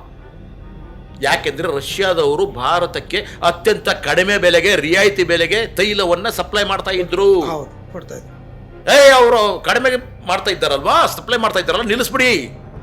ಎಸ್ ಸರ್, ಆಯ್ತಾ? ಸೊ ಅದಾದಮೇಲೆ ನಿಲ್ಲಿಸಿದ್ರು. ಆಮೇಲೆ ಏನಾಯ್ತು? ನಿಲ್ಲಿಸಿದ ತಕ್ಷಣ ಇರಾನ್ ಜೊತೆ ಸಂಪರ್ಕ ಮಾಡಬೇಡಿ, ಇರಾನ್ ತೈಲ ಖರೀದಿ ಮಾಡಬೇಡ್ರಿ ನೀವು. Yes sir. ಎಸ್ ಸರ್, ಆಯಿತು, ನೀವು ಹೇಗೆ ಹೇಳ್ತಿರೋ ಹಾಗೆ ಆಯ್ತಾ. ಅದಾದ್ಮೇಲೆ ಯುದ್ಧ ಶುರು ಆಯಿತು. ಯುದ್ಧ ಶುರು ಆದ ತಕ್ಷಣ ಏನಾಗ್ಬಿಡ್ತು? ಅಮೇರಿಕಕ್ಕೆ ತೈಲ ಕೊರತೆ ಬೇರೆ ದೇಶಕ್ಕೆ ಅದು ಸಪ್ಲೈ ಮಾಡೋಕ್ಕೆ ಆಗಲಿಲ್ವಲ್ಲ. ಅವಾಗ ಹೇಳುತ್ತೆ ಮೋದಿ, ನೀವೊಂದು ಕೆಲಸ ಮಾಡಿ, ಇನ್ಮೇಲೆ 1 ತಿಂಗಳು ನಿಮಗೆ ಸಮಯ ಕೊಡ್ತೀನಿ, ರಿಯಾಯಿತಿ ಕೊಡ್ತೀನಿ, ನೀವು ರಷ್ಯಾದಿಂದ ಆಯಿಲ್ನ ಖರೀದಿ ಮಾಡಿ. ನಾನು ಅವಕಾಶ ಕೊಡ್ತೀನಿ. ನಾನೇ ನಿಮಗೆ ರಿಯಾಯಿತಿ ಕೊಡ್ತೀನಿ, ಪರ್ಮಿಷನ್ ಕೊಡ್ತೀನಿ, ಅನುಮತಿ ಕೊಡ್ತೀನಿ. ಇವ್ರು ಯಾರು ಪರ್ಮಿಷನ್ ಕೊಡಕ್ಕೆ? ಒಬ್ಬ ನಿಮ್ಮ ಸರೆಂಡರ್ ದೇಶದ ಪ್ರಧಾನಿ ಇದ್ದ ಮೇಲೆ ಇನ್ನೇನು ಮಾಡಬೇಕು? ಒಟ್ಟು ಅವ್ರು ಹೇಳ್ದಂಗೆ ಆಯ್ತಾ, ಏನು ಹೇಳ್ತೀರಿ ಅದಕ್ಕೆಲ್ಲಾನು ಕೇಳಕ್ಕೆ ಶುರು ಆಯ್ತಲ್ವಾ? ಸರೆಂಡರ್. ಸೊ ಅದಾದ್ಮೇಲೆ ಏನು ಮಾಡಿದ್ರು ಮತ್ತೆ? ಮೋದಿ ಕಮಿಯರ್, ನೀನು ಹೋಗ್ಬಿಟ್ಟು ಇಸ್ರೇಲ್ಗೆ ಹೋಗು, ಟ್ರಂಪ್ ಆರ್ಡರ್. ಇನ್ನು ಯುದ್ಧ ಶುರು ಆಗಿದ್ದು 2-3 ದಿವಸ ಆಯ್ತು. ಅಲ್ಲಿ ಇಸ್ರೇಲ್ಗೆ ಹೋದ್ರು, ಟ್ರಂಪ್ ಹೇಳಿದ ಅಂತ ಹೇಳ್ಬಿಟ್ಟು. ಹೌದು, ಟ್ರಂಪ್ ಹೇಳಿದ ತಕ್ಷಣ ಇಸ್ರೇಲ್ಗೆ ಹೋದ್ರು. ಹೋದ ತಕ್ಷಣ ಹೋಗುವ ಅಗತ್ಯ ಇರಲಿಲ್ಲ, ಆದ್ರೂ ಹೋದ್ಬಿಟ್ಟು ಏನ್ ಮಾಡಿದ್ರು? ಸುಮ್ಮನೆ ಇರ್ಬೇಕಲ್ವಾ? ಅವ್ರು ಮಾಡಿದ ಕೆಲಸ ಏನಂದ್ರೆ, ನಮ್ದು motherland India, okay, fatherland Israel. ಅಂದ್ರೆ ನಮ್ಮ ಮದರ್ಲ್ಯಾಂಡ್ಗೆ ಒಬ್ಬ ಗಂಡನ ಹುಡ್ಕೊಂಬಂದ್ರಿ ಅವರು. ಇದು ಫಾದರ್ಲ್ಯಾಂಡ್ ಅಂದ್ಬಿಟ್ಟು ಇಸ್ರೇಲ್ನ ಹೊಗಳಿದ್ದು. ಆ ಇಸ್ರೇಲು ಈಗಾಗಲೇ 60,000ಕ್ಕಿಂತ ಹೆಚ್ಚು ಜನ ಮಕ್ಕಳು, ಮಹಿಳೆಯರು, ಯುವಕರನ್ನ ಬಲಿ ತೆಗೆದುಕೊಂಡಿದೆ ಪ್ಯಾಲೆಸ್ಟೈನ್ನಲ್ಲಿ. ಗಾಜಾ ಪಟ್ಟಿಯಲ್ಲಿ ಮಾರಣ ಹೋಮ ಮಾಡಿದೆ. ಅದು ಮನುಕುಲಕ್ಕೆ ವಿರುದ್ಧವಾಗಿರ್ತಕ್ಕಂಥದ್ದು. ವಿಶ್ವಸಂಸ್ಥೆ ಹೇಳಿದೆ ಇದು ಅಮಾನವೀಯ ಕೆಲಸ ಮಾಡ್ತಾ ಇದೆ, ಅಪರಾಧೀಕರಣ ಕೆಲಸ ಮಾಡ್ತಾ ಇದೆ. ಆದರೂ ಸಹಿತ ಅಂಥ ದೇಶಕ್ಕೆ ಹೋಗಿ, ಅಂಥ ದುಷ್ಟ ದೇಶಕ್ಕೆ ಹೋಗಿ, ಅಂಥ ನರಹತ್ಯೆ ಮಾಡ್ತಕ್ಕಂಥ ದೇಶಕ್ಕೆ ಹೋಗ್ಬಿಟ್ಟು ಇದು ಫಾದರ್ಲ್ಯಾಂಡು ಗ್ರೇಟ್ ಅಂತ ಹೇಳಿ ಅಲ್ಲಿ ಇರಾನನ್ನ ನೀನು ಬೈದು ಹೀಯಾಳಿಸಿ ವಾಪಸ್ ಬಂದಲ್ಲಪ್ಪ. ಯಾವ ಇರಾನು ನಿನ್ನ ಜೊತೆಗೆ ಸಂಪರ್ಕ ಮಾಡುತ್ತೆ? ಯಾವ ಇರಾನು ನಿಮಗೆ ಗೆಳೆತನ ಬೆಳೆಸುತ್ತೆ? ಯಾಕೆ ಅಂತಂದ್ರೆ ಈಗಲ್ಲ, ಮೋದಿ ಬಂದಿರೋದು ಇವಾಗ. ಶತಮಾನಗಳಿಂದ ಪರ್ಷಿಯಾ ದೇಶ ಅಂತ ಏನಿದೆಯಲ್ವಾ ಇರಾನು, ಅದು ಭಾರತದ ಮಿತ್ರ ರಾಷ್ಟ್ರ. ಆ ಮೈತ್ರತ್ವಕ್ಕೆ ನೀನು ಮೋಸ ಮಾಡದಲ್ವಾ? ಅದರ ಶತ್ರುವಿನ ಜೊತೆ ಕೈ ಸೋರಿಸಿದಲ್ವಾ? ಏನಾಯ್ತು ಇವಾಗ ನಿಮ್ಗೆ? ಅಂದ್ರೆ ಅವ್ರು ಟ್ರಂಪ್ ಮಾತು ಕೇಳಿದ್ದು ಮತ್ತು ಇಸ್ರೇಲ್ಗೆ ಹೋಗಿದ್ದು ಅದೆಲ್ಲ ಈಗಿನ ಈ ತರ ಹೇಳಿಕೆಗಳಿಗೆ ಕಾರಣ ಅಂತ. ಟ್ರಂಪ್ ಮಾಡೋ ಬ್ಲಾಕ್ ಮೇಲಿಂಗ್. ಯಾಕೆ ಅಂತಂದ್ರೆ ಎಫ್ಸ್ಟೀನ್ ಫೈಲಲ್ಲಿ ಇವ್ರ ಹೆಸರಿದೆ ಅಂತ ಒಂದು ಏನೋ ರೂಮರ್ ಇದೆ, ಹರಿಬಿಟ್ರು. ಹೌದಾ? ಅದು ಅಕಸ್ಮಾತ್ ಅದು ಇಲ್ಲ ಅಂದಿದ್ರೆ ಟ್ರಂಪ್ ಯಾಕೆ ಹೀಗೆ ಹೇಳ್ತಾ ಇದ್ದ? ನಾನು ಮನಸ್ಸು ಮಾಡಿದರೆ ಮೋದಿಯ ರಾಜಕೀಯ ಭವಿಷ್ಯವನ್ನು ನಾಶ ಮಾಡಬಲ್ಲೆ ಅಂತ ಯಾಕೆ ಹೇಳಿದ? ಮೋದಿ ಯಾಕೆ ಹೇಳಿದ? ಸಾರ್ವಜನಿಕವಾಗಿ ಯಾಕೆ ಹೇಳಿದ? ಆದ್ರೂ ಅವ್ರ ಮಾತು ಕೇಳ್ತಾರೆ. ಅದು ಹೇಳಿದಲ್ವಾ? ಹೇಳಿದ ಮೇಲೆ ಒಂದು ಸಾರ್ವಭೌಮದ ರಾಷ್ಟ್ರದ ಪ್ರಧಾನಿಯಾಗಿ ಇವರು ಅದಕ್ಕೆ ಕೌಂಟರ್ ಕೊಡ್ಬೇಕಾಗಿತ್ತು. ಮುಚ್ಕೊಳ್ಳಯ್ಯ ಬಾಯಿ, ನೀನೇನು ಹೇಳ್ತೀಯ? ನನ್ನ ಭವಿಷ್ಯವನ್ನ ನನ್ನ ದೇಶದವರು ನಿರ್ಮಾಣ ಮಾಡ್ತಾರೆ. ಅದು ನಿರ್ನಾಮ ಮಾಡಕ್ಕೆ ನೀನ್ ಯಾರಯ್ಯ? ನೀನ್ ಯಾವ ಊರು ದಾಸಯ್ಯ ಅಂತ ಹೇಳ್ಬೋದಾಗಿತ್ತಲ್ವಾ? ಬಾಯಿ ಮುಚ್ಕೊಂಡು ಯಾಕೆ ಸುಮ್ಮನೆ ಇದ್ರು? ಅದರ ಅರ್ಥ ಏನಂತಂದ್ರೆ ಇವಂದು ಯಾವುದೋ ಗುಟ್ಟು, ಇವಂದು ಯಾವುದೋ ರಹಸ್ಯ ಅವನ ಹತ್ರ ಇದೆ. ಅದಕ್ಕೆ ಅವ್ನು ಹೇಗೆ ಹೇಳ್ತಾನೆ ಆ ರೀತಿಯಾಗಿ ಕೇಳ್ತಕ್ಕಂಥ ಕೆಲಸ ಮಾಡ್ತಾ ಇದಾರಲ್ಲಪ್ಪ. ಇದು ಸರಿನಾ? ಇದು ತಪ್ಪಲ್ವಾ? ಇದು ಅಲ್ಲಿ ಇರಾನ್ನಲ್ಲಿ ಅಲ್ಲಿ ಸುಪ್ರೀಂ ಲೀಡರ್ ಖೊಮೇನಿ ಅವರನ್ನ 40 ಜನ ಗಣ್ಯರನ್ನ ಬಾಂಬ್ ಹಾಕಿ ಅಮೆರಿಕ ಇಸ್ರೇಲ್ ಸಾಯಿಸ್ತಲ್ವಾ? ಒಂದೇ ಒಂದು ಸಾಂತ್ವನದ ಮಾತು ಹೇಳೋದಕ್ಕೆ ಏನ್ರಿ ಆಗಿತ್ತು ಈ ದೇಶದ ಪ್ರಧಾನಿಗೆ? ಇಷ್ಟು ವರ್ಷಗಳ ಕಾಲ ಇರಾನ್ ನಮ್ಮ ಜೊತೆಗಿತ್ತಲ್ವಾ? ಹೇಳಿ ನೀವು. ನಿಮಗೆ ಪೆಟ್ರೋಲು ತೈಲ ಬದಲಾಗಿ ಅಕ್ಕಿ ತೆಗೆದುಕೊಂಡು ನಮಗೆ ಹೆಲ್ಪ್ ಮಾಡ್ತಲ್ವಾ? ಅಂಥ ದೇಶದ ಮೇಲೆ ಒಂದು ಹಲ್ಲೆ ಆದಾಗ, ಬಾಂಬ್ ಸ್ಫೋಟ ಆದಾಗ, ಅಲ್ಲಿರ್ತಕ್ಕಂಥ ಎಲ್ಲ ಗಣ್ಯರು ತೀರ್ಕೊಂಡಾಗ ಒಂದೇ ಒಂದು ಸಾಂತ್ವನದ ಮಾತು, ಇದು ಆಗಬಾರ್ದಾಗಿತ್ತು, ಆಯಿತು, ಇದಕ್ಕೆ ನಾನು ವಿಷಾದವನ್ನು ವ್ಯಕ್ತಪಡಿಸುತ್ತೇನೆ ಅಂತ ಹೇಳಿದ್ರೆ ಮೋದಿ ಏನಾಗ್ತಿತ್ತು? ಇರಾನಿಗೆ ಸ್ವಲ್ಪ ಆದ್ರೂ ಹತ್ರ ಆಗ್ತಿತ್ತು. ಇದರಿಂದಾಗಿ ಏನಾಯ್ತು? ಇರಾನ್ ತೈಲವನ್ನು ಬಂದ್ ಮಾಡ್ಬಿಡ್ತು, ಹಾರ್ಮೋಜನ್ನ ಬಂದ್ ಮಾಡ್ಬಿಡ್ತು. ಹೋಗೋಂಗೆ ಇಲ್ಲ, ಹೋಗ್ತೀರಾ 18 ಕೋಟಿ ರೂಪಾಯಿ ಕಟ್ಟಿ ಮುಂದಕ್ಕೆ ಹೋಗಿ ಅಂತ ಹೇಳ್ತು. ಅಂದ್ರೆ ಇರಾನ್ ಅದು ತನ್ನ ಒಂದು ಪಾಲಿಸಿಯನ್ನು ತಾನದು ಪಾಲಿಸ್ತದು. ಹಾರ್ಮೋಜ್ ಅದ್ರ ಮೂಲಕ ಬರ್ಬೇಕಾದ್ರೆ 18 ಕೋಟಿ ಕಟ್ಟಬೇಕು ಒಂದು ಹಡಗಿಗೆ ಅಂತ ಹೇಳ್ತು. ಆಯ್ತಾ? ಸೊ ಈ ರೀತಿಯಾಗಿ ಹೆಚ್ಚು ಕಡಿಮೆ ಭಾರತ ಇದೆಲ್ಲ ಅದನ್ನು ಹಡಗ 1-2-3 ಹಡಗ ಬಿಟ್ಟಾಗೂ ಸಹಿತ ಒಂದು ಮಾತು ಹೇಳಿದ್ರು ಅಲ್ಲಿ ವಿದೇಶಾಂಗ ಮಂತ್ರಿ. ಏನು ಹೇಳೋದಂದ್ರೆ, ನಾನು ಭಾರತದ ಪ್ರಧಾನಿಗೆ ಮಾತು ಕೇಳಿ ಬಿಡೋದಿಲ್ಲ, ಭಾರತದ ಜನರಿದಾರಲ್ಲ ಅವರು ಮೊದಲಿಂದ ನಮಗೆ ಜೊತೆಗಿದ್ದಾರೆ, ನಮ್ಮ ಪರವಾಗಿದ್ದಾರೆ, ಆದ್ದರಿಂದ ಅವ್ರಿಗೋಸ್ಕರ ನಾನು ಬಿಡ್ತಾ ಇದ್ದೀನಿ ಅಂತ ಹೇಳಿದ್ರು ಹೊರತಾಗಿ. ಅಂದ್ರೆ ಮಾನವೀಯತೆಯನ್ನು ತೋರಿಸಿದ್ರು ಅವರು ಇಂಥ ಪರಿಸ್ಥಿತಿಯಲ್ಲಿ ಸಹಿತ. ಸೊ ಆದ್ದರಿಂದ ಟ್ರಂಪ್ ತಾಳಕ್ಕೆ ತಕ್ಕಂತೆ ಮೋದಿಯವರು ಕುಣಿತಾ ಇದ್ದಾರಲ್ಲ, ಹಾಗಾದ್ರೆ ಅವ್ರಿಗೆ ಬೆದರಿಕೆ ಇರಲೇಬೇಕಲ್ವಾ? ಆ ಬೆದರಿಕೆಯಿಂದ ಇದನ್ನೆಲ್ಲ ಕೆಲಸ ಮಾಡಿದಾರಲ್ವಾ? ಅದಕ್ಕೆ ಮೊದಲು ಮೋದಿಯವರು ವಿದೇಶಾಂಗ ನೀತಿಯನ್ನು ಸರಿಯಾಗಿ ಮಾಡದೆ ಹಲವಾರು ಎಡವಟ್ಟುಗಳನ್ನು ಮಾಡಿದರು, ಆರ್ಥಿಕ ಸಂಕಷ್ಟಗಳನ್ನು ಉಂಟು ಮಾಡಿದರು. ವಿದೇಶಿ ವಿನಿಮಯ ಭಾಳ ಏರುಪೇರಾಗಿ ಡಾಲರ್ ಎದುರು ನಮ್ಮ ರೂಪಾಯಿ ಬೆಲೆ ಇದೆಲ್ಲ ಬೀಳಕ್ಕೆ ಶುರು ಆಯಿತು. ಆಯ್ತಾ, 90 ಆಯಿತು, 92 ಆಯಿತು, 94 ಆಯಿತು, ಈಗ 95 ದಾಟ್ಬಿಟ್ಟಿದೆ, 95 ರೂಪಾಯಿ ದಾಟ್ಬಿಟ್ಟಿದೆ ಒಂದು ಡಾಲರು ಬೆಲೆ. ಇವಾಗ ಏನಾಗುತ್ತೆ, ವಿದೇಶಿ ವಿನಿಮಯ ಮೀಸಲಿದೆಯಲ್ಲ ಅದು ಕಡಿಮೆ ಆಗ್ತಾ ಹೋಗುತ್ತೆ.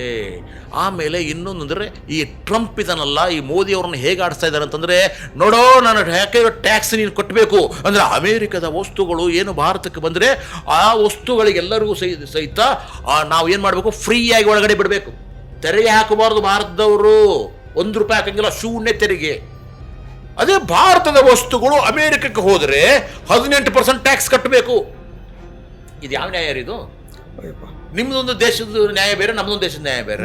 ನಾನೇ 18% ಕಟ್ಟಬೇಕು ಅಂತ ಕೇಳುವ ಒಂದು ದಾರ್ಷ್ಯತೆ, ಒಂದು ಧೈರ್ಯ ಇಲ್ವಲ್ಲ.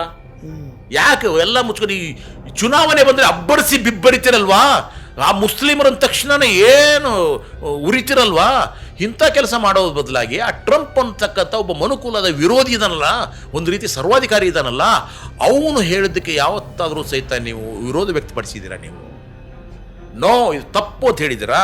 ಏನಿಲ್ವಲ್ಲ. ಸೊ ಈ ಶರಣಾಗತಿಯಿಂದಾಗಿ ನಮಗೆ ಈ ಭಾರತಕ್ಕೆ ಈ ರೀತಿಯಾದಂಥ ಕೆಟ್ಟ ಪರಿಸ್ಥಿತಿ ಬಂದಿದೆ, ಬಿಕ್ಕಟ್ಟಿನ ಪರಿಸ್ಥಿತಿ ಬಂದಿದೆ. ಸೊ ಈ ಬಿಕ್ಕಟ್ಟಿನ ಪರಿಸ್ಥಿತಿಯಿಂದ ಹೊರಗಡೆ ಬರೋದು ಹೇಗೆ ಅಂತಂದ್ರೆ ತ್ಯಾಗ. ಆಯ್ತಾ, ಮಾಡಿದ್ದು ತಪ್ಪು ಇವರು, ಅದಕ್ಕೆ ದಂಡ ಕಟ್ಟಬೇಕಾಗಿರೋದು ಯಾರು? ಭಾರತದಲ್ಲಿರ್ತಕ್ಕಂಥವ್ರು. ಸೊ ಆವಾಗ ಏನು ಹೇಳೋದು, ಚಿನ್ನ ಖರೀದಿ ಮಾಡಬೇಡಿ, ವಾಹನ ಬಿಡಬೇಡಿ, ಹೊರಗಡೆಗೆ ರೈತರಿಗೂ ರಸಗೊಬ್ಬರವನ್ನು ಉಪಯೋಗಿಸಬೇಡಿ, ಈ ಎಲ್ಲ ರೀತಿಯಾದಂಥ ಮಿತಿಗಳನ್ನು ಹೇಳ್ತಾ ಅದಕ್ಕೆ ಒಂದು ಭಾವನಾತ್ಮಕವಾದಂಥ ತಿರುವನ್ನು ತೆಗೆದುಕೊಂಡು ಬರ್ತಾ ಇದ್ದಾರೆ. ಅದು ದೇಶ ಪ್ರೇಮ, ರಾಷ್ಟ್ರದ ಹಿತಾಸಕ್ತಿ. ಅದಕ್ಕೋಸ್ಕರ ನೀವೆಲ್ಲ ತ್ಯಾಗಕ್ಕೆ ಸಿದ್ಧರಾಗಿರಿ. ಆದ್ರೆ ನೀನು ಮಾಡಿದ್ದಲ್ಲಪ್ಪ ಎಡವಟ್ಟುಗಳು ಇವೆಲ್ಲವೂ ಸಹಿತ, ನೀನು ಸಮಸ್ಯೆ ಮಾಡಿದ್ದಲ್ಲಪ್ಪ. ಇರಾನ್ ವಿರೋಧ ಹಾಕೊಂಡ್ರೆ ನೀನಲ್ಲಪ್ಪ, ರಷ್ಯಾನ ವಿರೋಧ ಹಾಕೊಂಡ್ರೆ ನೀನಲ್ಲಪ್ಪ. ರಷ್ಯಾ ರಿಯಾಯಿತಿ ಒಂದು ಪೆಟ್ರೋಲ್ ಕೊಡ್ತಾ ಇದ್ರೆ ನೀವೇನು ಹೇಳಿದ್ರಿ, ತೆಗೆದುಕೊಳ್ಳಿಲ್ಲ. ಅಮೇರಿಕ ಹೇಳಿದ ತಕ್ಷಣ ಹೋದ್ರಿ, ಅವ್ರು ಹೇಳಿದ್ರು ರಿಯಾಯಿತಿಯಿಂದ ಕೊಡಲ್ಲ, ಮಾರ್ಕೆಟಲ್ಲಿ ಏನು ಪ್ರೈಸ್ ಇದೆ ಅದನ್ನೇ ಬೇಕಾದ್ರೆ ತಗೋ, ಇಲ್ಲ ಬಿಡುವಂಥದ್ದು. ಅದರ ನಷ್ಟ ಆಗಿದ್ದಾರಿಗೆ, ದೇಶಕ್ಕೆ, ನಮ್ಮ ದೇಶಕ್ಕೆ. ಹೌದಲ್ವಾ? ಇದನ್ನು ಯೋಚನೆ ಮಾಡಿ. ಅದಕ್ಕೆ ಕಳೆದ 12 ವರ್ಷ ಆಯ್ತಲ್ಲಪ್ಪ, ಪ್ರಧಾನಿಗಳು ಬಂದರು, ಬಿಜೆಪಿ ಪಕ್ಷ ಬಂತು, ಮೋದಿಯವರು ಪ್ರಧಾನಿಗಳು, ಆತ್ಮನಿರ್ಭರ ಇಂಡಿಯಾ ಅಂತ ಮಾಡ್ತೀವಿ ಅಂತ ಹೇಳಿದ್ರಲ್ಲ, ಅದೇ ಬಂತು 12 ವರ್ಷದಿಂದ ನಿರ್ಭರ ಇಂಡಿಯಾ ಮಾಡ್ತೀನಿ ಅಂದರು. ಸರಿ ಮಾಡಿದ್ರ? ಇಲ್ಲ. ಮೇಕ್ ಇನ್ ಇಂಡಿಯಾ ಮಾಡ್ತೀನಿ ಅಂದರು, ಮಾಡಿದ್ರ? ಎಲ್ಲ ಮೇಕ್ ಇನ್ ಇಂಡಿಯಾ ಮಾಡಿದ್ರೆ ವಿದೇಶಿ ವಿನಿಮಯ ಬೇಕಿರ್ಲಿಲ್ವಲ್ಲ, ಮೀಸಲು ಬೇಕಾಗಿರ್ಲಿಲ್ವಲ್ಲ. ಇದೇ ದೇಶದಲ್ಲಿ ಉತ್ಪಾದನೆ ಆಗ್ತಿತ್ತು, ಇದೇ ದೇಶದಲ್ಲಿ ಮಾರಾಟ ಆಗ್ತಿತ್ತು, ಬಳಕೆ ಆಗ್ತಿತ್ತು. ಬೇರೆ ದೇಶಕ್ಕೆ ನಾವು ಟ್ಯಾಕ್ಸ್ ಕಟ್ಟೋದು ಬೇಕಾಗಿರ್ಲಿಲ್ವಲ್ಲ. ಆಮದು ನಾನು ಹೇಳಿದೆ, ಭಾರತ ಇವಾಗ ಆಮದು ಮಾಡುವುದಕ್ಕಿಂತ ಹೆಚ್ಚಾಗಿ, ಗೊತ್ತಾಯ್ತಾ, ಇದು ರಫ್ತು ಮಾಡೋದಕ್ಕಿಂತ ಹೆಚ್ಚಾಗಿ ಆಮದು ಜಾಸ್ತಿ ಮಾಡ್ಕೊಳ್ತಾ ಇದೆ. ರಫ್ತು ಕಡಿಮೆ ಆಗಿದೆ, ತರಿಸ್ಕೊಳ್ತಾ ಇದೆ, ಅದಕ್ಕೆಲ್ಲ ದುಡ್ಡು ಕಟ್ತಾ ಇದೆ. ಡಾಲರ್ನಲ್ಲಿ ಕಟ್ತಾ ಇದೆ ದುಡ್ಡು, ರೂಪಾಯಿನಲ್ಲ. ಡಾಲರ್ನಲ್ಲಿ ದುಡ್ಡು ಕಟ್ತಾ ಇದೆ ಅಲ್ವಾ. ಇದು ದೇಶಕ್ಕೆ ಆರ್ಥಿಕ ಸಂಕಷ್ಟವನ್ನು ಉಂಟು ಮಾಡುತ್ತೆ. ಮತ್ತು ಇನ್ಯಾರು ಮಾಡ್ತಾ ಇದೆ? ಆಯ್ತಪ್ಪ, ಯಾಕೆ ರಫ್ತು ಅನ್ನೋದು ವರ್ಷದಿಂದ ವರ್ಷಕ್ಕೆ ಕಡಿಮೆ ಆಗ್ತಾ ಇದೆ? ಮೋದಿ ಸಾಹೇಬರು ಅಥವಾ ಅವರ ಸಮರ್ಥಕರು, ಅಂಧ ಭಕ್ತರು ಉತ್ತರ ಕೊಡಬೇಕಾಗಿದೆ ಇವಾಗ ನಮಗೆ. ನೀವು ಹೇಳಿ ತ್ಯಾಗಕ್ಕೆ ಸಿದ್ಧರಾಗಿಲ್ಲ ನಮ್ಮ ಭಾರತೀಯರು. ಅದನ್ನ ಮೊದಲು ಉತ್ತರ ಕೊಡಿ ನೀವು. ಯಾಕ್ರಿ ರಫ್ತು ಯಾಕ್ರಿ ಕಡಿಮೆ ಆಗ್ತಾ ಇದೆ? ಯಾಕೆ ಇಂಡಸ್ಟ್ರಿಗಳು ಬಂದಾಗ್ತಾ ಇದ್ದಾವೆ? ಉತ್ಪಾದನೆ ಆಗಬೇಕಲ್ವಾ? ಉತ್ಪಾದನೆ ಆದ್ರೂ ತಾನೇ ನಾವು ರಫ್ತಾಗೋದು. ನೀವು ಇಂಡಸ್ಟ್ರಿಗಳು ಸಣ್ಣ ಸ್ಮಾಲ್ ಸ್ಕೇಲ್ ಇಂಡಸ್ಟ್ರಿಗಳನ್ನೆಲ್ಲ ಬೆನ್ನೆಲುಬು ಮುರಿದು ಹಾಕಿದ್ರಲ್ಲ, ಆರ್ಥಿಕತೆ ಅನ್ನೋದು ಕುಸಿದು ಹೋಯ್ತಲ್ವಾ. ಸೊ ಇಂಥ ಸಂದರ್ಭದಲ್ಲಿ ಇಂಡಸ್ಟ್ರಿಗಳೇ ಇಲ್ದಂಗೆ ಮಾಡಿದ್ರಲ್ಲ ನೀವು. ಯಾಕೆ ಉದ್ಯಮದವರು ಬೇರೆ ದೇಶದಲ್ಲಿ ಹೂಡಿಕೆ ಮಾಡ್ತಿದ್ದಾರೆ? ಹೂಡಿಕೆ ಎಲ್ಲ ಅವರೇ ಹೋಗ್ತಾ ಇದ್ದಾರೆ, ಬೇರೆ ದೇಶಕ್ಕೆ ಹೋಗ್ತಾ ಇದ್ದಾರೆ. ಅದಾನಿ ಅಂಬಾನಿಗಳು ಲಕ್ಷಾಂತರ ಕೋಟಿ ರೂಪಾಯಿನ ಬೇರೆ ದೇಶದಲ್ಲಿ, ಭಾರತದ ದುಡ್ಡನ್ನು ಅಲ್ಲಿ ಹೂಡಿಕೆ ಮಾಡಿ ಅಲ್ಲಿ ಲಾಭ ಮಾಡ್ಕೊಂಡು ಅಲ್ಲಿ ಇರ್ತಾ ಇದ್ದಾರೆ. ಆದರೆ ಇಲ್ಲಲ್ವಲ್ಲ. ಅಂದರೆ ಉತ್ಪಾದನೆ ಕ್ಷೇತ್ರ, ಕೃಷಿ ಕ್ಷೇತ್ರಕ್ಕೆ ಏನು ಮಾಡ್ತಾ ಇದ್ದೀರಿ ನೀವು ಹೇಳಿ? ಯಾಕೆ ರೈತರು ಆತ್ಮಹತ್ಯೆ ಮಾಡ್ಕೊಳ್ತಾ ಇದ್ದಾರೆ? ವರ್ಷದಿಂದ ವರ್ಷಕ್ಕೆ ಯಾಕೆ ಹೆಚ್ಚಾಗ್ತಾ ಇದ್ದಾರೆ ಆತ್ಮಹತ್ಯೆಗಳು, ಕೇಸ್ಗಳು? ಗೊಬ್ಬರ ತರಿಸ್ಕೊಡ್ತಿದ್ರು, ಅದು ಇಲ್ಲ. ಅದು ಹೇಳಿ, ಇವಾಗ ಗೊಬ್ಬರನೂ ಇಲ್ಲ, ಇನ್ನೇನು ಇಲ್ಲ. ಯಾಕಂತಾರೆ ಹೇಳಿ, ಗೊಬ್ಬರ ತುಂಬಿಕೊಂಡಿರ್ತಕ್ಕಂಥ ಶಗನಿ ಭಕ್ತರು ಇವಾಗ ಉತ್ತರ ಕೊಡ್ಲಿ ನಮಗೆ. ಆದ್ದರಿಂದ ಯಾಕ್ರಿ ವಿದೇಶಿ ನೇರ ಬಂಡವಾಳ ಹೂಡಿಕೆ ಯಾಕೆ ದೇಶದಿಂದ ಆಚೆ ಹೋಗ್ತಾ ಇದೆ? ಇಲ್ಲೇ ಇರ್ಬೇಕಲ್ವಾ ಹೇಳಿ. ಅದಾನಿ ಅಂಬಾನಿಗಳು ಎಲ್ಲಾನು ಬಳಕೊಂಡು ಹೋಗಿಬಿಟ್ಟು ಬೇರೆ ಕಡೆ ಲೂಟಿ ಮಾಡ್ಕೊಂಡು ಹೋಗ್ತಾ ಇದಾರಲ್ಲ. ಅಂದ್ರೆ ನಿಮ್ಮ ಇಂಡಸ್ಟ್ರಿಗಳು ಏನನ್ನಾದರೂ ಇಲ್ಲಿ ಲಾಭ ಮಾಡೋದಿದ್ರೆ ಅದು ಅದಾನಿಗಳಿಗಿರಬೇಕು. ಬಂದರುಗಳು ಅದಾನಿ, ಏರ್ಪೋರ್ಟ್ಗಳು ಅದಾನಿ, ಪೆಟ್ರೋಲಿಯಂ ಪ್ರಾಡಕ್ಟ್ಸ್ಗಳು ಎಲ್ಲವೂ ಸಹಿತ ಅಂಬಾನಿ, ಅದಾನಿ. ಬರೀ ಅವ್ರಿಗೇನೆ ಇರುವ ಒಂದು 2-3-4 ಕಾರ್ಪೊರೇಟ್ ಕಂಪನಿಗಳಿಗೆ ನೀವು ದಾನ ಮಾಡಿದರೆ ಅವರು ಇಲ್ಲಿರ್ತಕ್ಕಂಥ ಲಾಭವನ್ನು ತೆಗೆದುಕೊಂಡು ಬೇರೆ ದೇಶದಲ್ಲಿ ಹೋಗಿ ಇನ್ವೆಸ್ಟ್ ಮಾಡಿ ಆ ದೇಶದ ಆರ್ಥಿಕತೆಯನ್ನು ಹೆಚ್ಚು ಮಾಡ್ತಾರೆ ಹೊರತಾಗಿ ಈ ದೇಶದ ಆರ್ಥಿಕತೆಯನ್ನು ಅಲ್ಲವಲ್ಲ. ಇದನ್ನು ಗಮನ ಇಟ್ಕೋಬೇಕು. ಇದು ಗಮನ ಇಲ್ಲ ಅಂತಂದ್ರೆ ಬರೀ 2-3-4-5 ಜನ ಬೆಳೆಸೋದಕ್ಕೋಸ್ಕರ ಈ ದೇಶದ ಕೋಟ್ಯಾಂತರ ಜನರ ಹೊಟ್ಟೆಯ ಮೇಲೆ ಹೊಡಿತಾ ಇದ್ದೀರಲ್ಲ, ಇದು ತಪ್ಪು. ಸೊ ಆದ್ದರಿಂದ ಒಂದು ಸರ್ತಿ ಯಾಕ್ರಿ ಇದು 4x ಖಾಲಿ ಆಯಿತು? 4x ಅಂತಂದ್ರೆ ವಿದೇಶಿ ವಿನಿಮಯ ಮೀಸಲು ಯಾಕೆ ಕಡಿಮೆ ಆಯಿತು? ಅದಕ್ಕೆ ಉತ್ತರ ಯಾರಾದರೂ ಕೊಡ್ತಾ ಇದ್ದೀರಾ ನೀವು? ಹೋಗಲಿ, ನೀವು ಮಾಡಿದ್ದಾದ್ರೂ ಏನು? ಬರೀ ವಿದೇಶಿ ಸುತ್ತಿದ್ರಿ, ದ್ವೇಷ ಭಾಷಣ ಮಾಡಿದ್ರಿ, ಆಶ್ವಾಸನೆಗಳನ್ನ ಕೊಟ್ರಿ. ಬರೀ ಇವುಗಳನ್ನು ಬಿಟ್ಟರೆ ಬೇರೆ ಇನ್ನೇನು ಮಾಡಿದ್ರಿ? ಯಾವ ಇಂಡಸ್ಟ್ರಿಯನ್ನು ಹುಟ್ಟಾಕಿದ್ರಿ? ಇರುವ ಇಂಡಸ್ಟ್ರಿಗಳನ್ನು ನೀವು ಖಾಸಗೀಕರಣ ಮಾಡಿದ್ರಿ, ಬ್ಯಾಂಕ್ಗಳನ್ನ ಖಾಸಗೀಕರಣ ಮಾಡಿದ್ರಿ, ವಿಮಾನ ನಿಲ್ದಾಣಗಳನ್ನ ಖಾಸಗೀಕರಣ ಮಾಡಿದ್ರಿ, ಆ ನಂತರ ಬಂದರುಗಳನ್ನ ಖಾಸಗೀಕರಣ ಮಾಡಿದ್ರಿ. ಹಾಗಾದ್ರೆ ರಾಷ್ಟ್ರೀಕರಣ ಯಾವ್ದು ಮಾಡಿದ್ರಿ ಹೇಳ್ತೀರಿ? ನೆಹರು ಅವ್ರು ಏನು ಮಾಡಿದ್ರು? ಇಂದಿರಾ ಗಾಂಧಿ ಅವ್ರು ಏನು ಮಾಡಿದ್ರಿ? ನಮ್ಮ ದೇಶದಲ್ಲಿರ್ತಕ್ಕಂಥ ಪ್ರೈವೇಟ್ ಸೆಕ್ಟರ್ಗಳೆಲ್ಲವನ್ನು ಸಹಿತ ಅವರು ರಾಷ್ಟ್ರೀಕರಣ ಮಾಡಿದ್ರು. ಅದೆಲ್ಲವೂ ಸಹಿತ ಪಬ್ಲಿಕ್ ಆಯಿತು ಹೊರತಾಗಿ ಪ್ರೈವೇಟ್ ಇರೋದೆಲ್ಲ ಪಬ್ಲಿಕ್ ಆಯಿತು. ಸಿಂಡಿಕೇಟ್ ಬ್ಯಾಂಕ್ ಆಗಿರ್ಬೋದು, ಕೆನರಾ ಬ್ಯಾಂಕ್ ಇರೋದು, ವ್ಯಕ್ತಿಗತವಾಗಿರ್ತಕ್ಕಂಥ ಬ್ಯಾಂಕ್ಗಳೆಲ್ಲ ರಾಷ್ಟ್ರೀಕರಣ ಮಾಡಿ ರಾಷ್ಟ್ರೀಯ ಬ್ಯಾಂಕ್ಗಳನ್ನು ಮಾಡಿದ್ರು. ಇದರಿಂದ ದೇಶದ ಆರ್ಥಿಕ ಸ್ಥಿತಿ ಸುಧಾರಿಸ್ತಾ ಬಂತು. ಅದು ಬಿಟ್ಬಿಟ್ಟು ಏನೋ ಹೇಳಿದ್ರು, ನೆಹರು ಮಾಡಿದ, ಇಂದಿರಾ ಗಾಂಧಿ ಮಾಡಿದರು. ಅವ್ರ ಕಾಲದಲ್ಲಿ ಮಾಡಿದಂಥ ಯಾವುದಾದ್ರೂ ಒಂದು ಇಂಡಸ್ಟ್ರಿ ನೀವು ಮಾಡಿದ್ದೀರಾ ಹೇಳಿ? ಎಷ್ಟು ನೀವು ಉದ್ಯೋಗಗಳು ಸೃಷ್ಟಿ ಮಾಡಿದ್ದೀರಾ ಅದನ್ನು ಹೇಳಿ ನಮಗೆ. ನಿರುದ್ಯೋಗ ಸೃಷ್ಟಿ ಆಗ್ತಾ ಇದೆ ಅಲ್ವಾ, ಅದ್ರ ಬಗ್ಗೆ ಏನಾದರೂ ಮಾಡ್ತಾ ಇದ್ದೀರನ್ರಿ? ಅಂಧ ಭಕ್ತರಿಗೆಲ್ಲ ಈ ಥರ ಹೇಳಿದ್ರೆ ಭಾಳ ಸಿಟ್ಟು ಬರುತ್ತೆ. ಓ, ನಮ್ಮ ದೇವರಿಗೆ ಹೀಗೆ ಹೇಳಬಾರ್ದು ನೀವು. ಹೌದು ಸ್ವಾಮಿ, ಅದಕ್ಕೆ ಇವ್ರು ಏನು ಮಾಡ್ತಾರೆ ಗೊತ್ತಾ? ಅಂಧ ಭಕ್ತರು ಏನೇ ಮಾಡಿದ ತಕ್ಷಣನೇ ಏನು ಮಾಡಿದ್ರು ನೋಡಿ, ಅಲ್ಲಿ ಕಾಂಗ್ರೆಸ್ ಮಾಡ್ತು, ಅಲ್ಲಿ ಇಂದಿರಾ ಗಾಂಧಿ ಮಾಡ್ತು. ಇವಾಗ ಒಂದು ಬ್ಲಂಡರ್ ಕೆಲಸ ಮಾಡಿಬಿಟ್ಟಿದ್ದಾರೆ ಈ ಅಂಧ ಭಕ್ತರು ಮತ್ತು BJP IT ಸೆಲ್ನವರು. ಏನು ಮಾಡಿದ್ದಾರೆ ಅಂತಂದರೆ, ಒಂದು ಡಿಜಿಟಲ್ ಆಗಿರ್ತಕ್ಕಂಥ ಒಂದು ಪ್ರಿಂಟ್ ಫೇಸನ್ನು ಪ್ರಿಂಟ್ ಮಾಡಿದ್ದಾರೆ. ಅದು ಯಾವುದು? ದಿ ಹಿಂದೂ. 1967ರಲ್ಲಿ ದ ಹಿಂದೂವಲ್ಲಿ ಫ್ರಂಟ್ ಪೇಜ್ನಲ್ಲಿ ಒಂದು ಮ್ಯಾಟರ್ ಇತ್ತು, ಒಂದು ಸುದ್ದಿ ಪ್ರಿಂಟ್ ಆಗಿತ್ತು. ಅದರೊಳಗಡೆ ಏನಿತ್ತು ಅಂತಂದ್ರೆ, ಆ ಇಂದಿರಾ ಗಾಂಧಿಯವರು ದೇಶದ ಆರ್ಥಿಕ ಶಿಸ್ತಿಗಾಗಿ ಚಿನ್ನ ಬಳಸಬೇಡಿ ಅಂತ ಹೇಳಿದ್ರು ಅಂತ ಕ್ಯಾಪ್ಷನ್ ಇದೆ. ಅದು ರಿಯಲ್? ಅದು ಹೇಳ್ತೀನಿ ಕೇಳಿ ಮಜಾ. ಅದನ್ನು ಏನು ಮಾಡೋದು, ಶರವೇಗದಲ್ಲಿ ಏನು 1 hour 2 ಅವರಲ್ಲಿ ಇಡೀ ಭಾರತಾದ್ಯಂತ ಎಲ್ಲ ಕಡೆಗೂ ಹರಿದಾಡೋದಕ್ಕೆ ಶುರು ಮಾಡ್ಬಿಡ್ತು. ಶೇರ್ ಮಾಡಿದ್ರು, ತುಂಬಾ ವೈರಲ್. ಶೇರ್ ಮಾಡಿದ್ದು ಹೇಳಿದ್ದೇನು ಕ್ಯಾಪ್ಷನ್ಸ್ಗಳು ನೋಡಿ. ಮೋದಿಯವರು ಒಬ್ಬರೇ ಮಾಡಿದ್ರಾ, ಇಂದಿರಾ ಗಾಂಧಿ ಅವರು ಮಾಡಿಲ್ವಾ ಅಂತಂದ್ರು. ಅದಕ್ಕೆ ಕೆಲವು ಜನ ಹಿಂದೆ ನೋಡಿಲ್ಲ ಮುಂದೆ ನೋಡಲಿಲ್ಲ ಸಮರ್ಥನೆಗೆ ಹೇಳಿಬಿಟ್ರು. ಯಾವಾಗ ಯುದ್ಧ ಇತ್ತು, ಚೀನಾ ಜೊತೆ ಯುದ್ಧ ಇತ್ತು, ಅದಕ್ಕೋಸ್ಕರ ಅವ್ರು ಏನಾದ್ರು ಮಾಡಿರ್ಬೋದು ಅಂತ ಅವ್ರು ಹೇಳಿದರು. ಆದರೆ ಇವೆರಡೂ ಸುಳ್ಳು. ಯಾಕೆ ಅಂತಂದ್ರೆ, ಆ ಒಂದು ಏನು ಪೋಸ್ಟರ್ ಇತ್ತಲ್ಲ ದ ಹಿಂದೂದು, ಅದೇ ಫೇಕು. ಕೊನೆಗೆ ದಿ ಹಿಂದೂ ಅಡ್ಮಿನಿಸ್ಟ್ರೇಷನ್ ಇದೆಲ್ಲ ಅವರು ಒಂದು ಕ್ಲಾರಿಫಿಕೇಶನ್ ಕೊಟ್ಟರು, ಇದು ನಮ್ಮ ಪತ್ರಿಕೆಯಲ್ಲಿ ಪ್ರಿಂಟ್ ಆಗಿದ್ದಲ್ಲ. ಅಂದ್ರೆ ಇವರೇ ಎಲ್ಲ ಕ್ರಿಯೇಟ್ ಮಾಡಿದ್ದು. ಇವರೇ ಕ್ರಿಯೇಟ್ ಮಾಡಿ ಅಂದ್ರೇನು, ಇವರು ಮೋದಿಯ ವೈಫಲ್ಯಗಳನ್ನು ಮುಚ್ಚಿಡ್ಲಿಕ್ಕೆ ಚಿನ್ನವನ್ನು ಖರೀದಿಸಬೇಡಿ ಅಂತ ಹೇಳಿದ್ದಕ್ಕೆ ಸಮರ್ಥನೆಯಾಗಿ ಕಾಂಗ್ರೆಸ್ ಮಾಡಿತ್ತು, ಇಂದಿರಾ ಗಾಂಧಿ ಮಾಡಿದ್ಲು ಅಂತ ಹೇಳ್ತಾ ಇದ್ದಾರಲ್ಲ. ಏನಕ್ಕಂದ್ರೆ ಇವ್ರು ಒಂದು ಸಮರ್ಥನೆ ಬೇಕಷ್ಟೇ.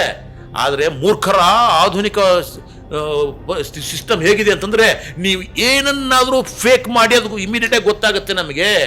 ಆದ್ದರಿಂದ ಒಂದು ಮುಖಪುಟವನ್ನೇ ಫೇಕ್ ಮಾಡಿಬಿಟ್ಟು ಮಾನ ಮರ್ಯಾದೆಯನ್ನು ಕಳ್ಕೊಂಡ್ರಲ್ಲ ನೀವು, ಬೆತ್ತಲೆ ಆದ್ರಲ್ಲ ಶಗನಿ ಭಕ್ತರು. ಇದಕ್ಕೊಂದು ಸ್ವಲ್ಪ ಆದರೂ ನಿಮಗೆ ಕನಿಷ್ಠ ಕಾಳಜಿ ಇದೆಯಾ?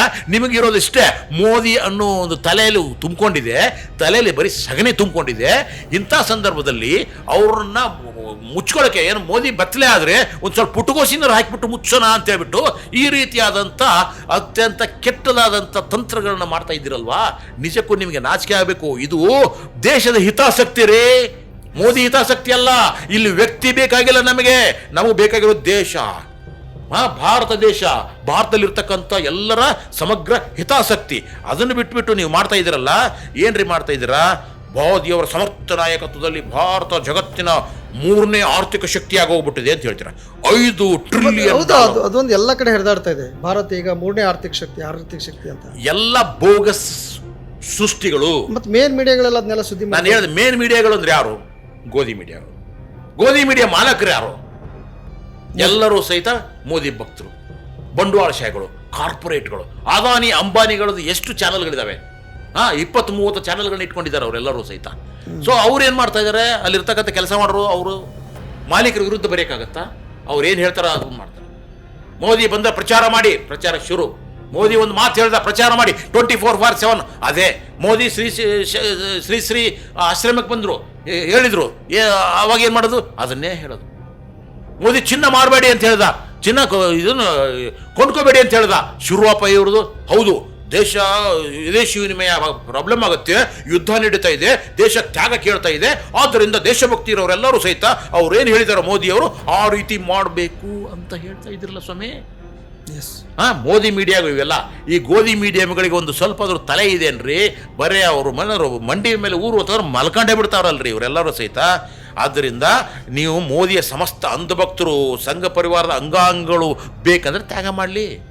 ಇದಿರಲ್ಲಪ್ಪ, ನೀವು ಕೋಟ್ಯಾಂತರ ಜನ ಇದಿರಲ್ಲ ಅಂಧಭಕ್ತರ, ನೀವು ಇವತ್ತಿನಿಂದ ಕಾಲಲ್ಲಿ ನಡ್ಕೊಂಡು ಓಡಾಡಿ, ಮನೆಯಲ್ಲೇ ಕೆಲಸ ಮಾಡಿ, ಚಿನ್ನ ಖರೀದಿ ಮಾಡಬೇಡಿ, ಆಯ್ತಾ? ನಿಮ್ಮ ಹೊಲ ಜಮೀನು ಇದೆಯಾ, ರಸಗೊಬ್ಬರ ಬೇಡ, ಬಿಟ್ಬಿಡಿ, ದೇಶಕ್ಕೆ ತ್ಯಾಗ ಮಾಡಿ, ಬೇಡ ಯಾರಂತಾರ ನಿಮಗೆ.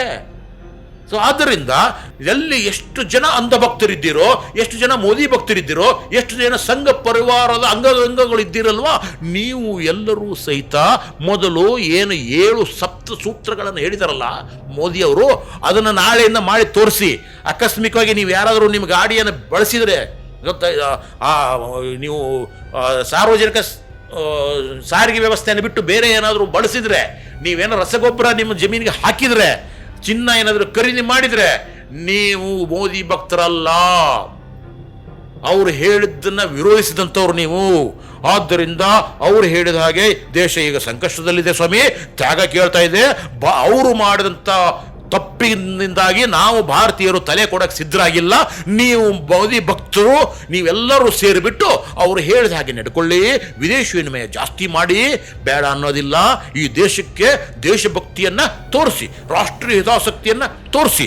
ಆವಾಗ ನೀವು ನಿಜಕ್ಕೂ ಸಹಿತ ದೇಶಭಕ್ತರು ಅಂತ ಸಾಬೀತಾಗುತ್ತೆ. ಆ ಸಾಬೀತು ಮಾಡುವ ಕೆಲಸವನ್ನು ಮಾಡಿ.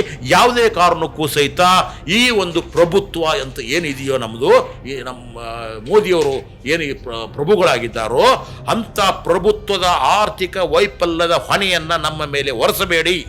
ಪ್ರಜೆಗಳ ಬದುಕಿನ ಮೇಲೆ ನಿಮ್ಮ ಹೊಣೆಗಾರಿಕೆ ನಮಗೆ ಬೇಕಾಗಿಲ್ಲ.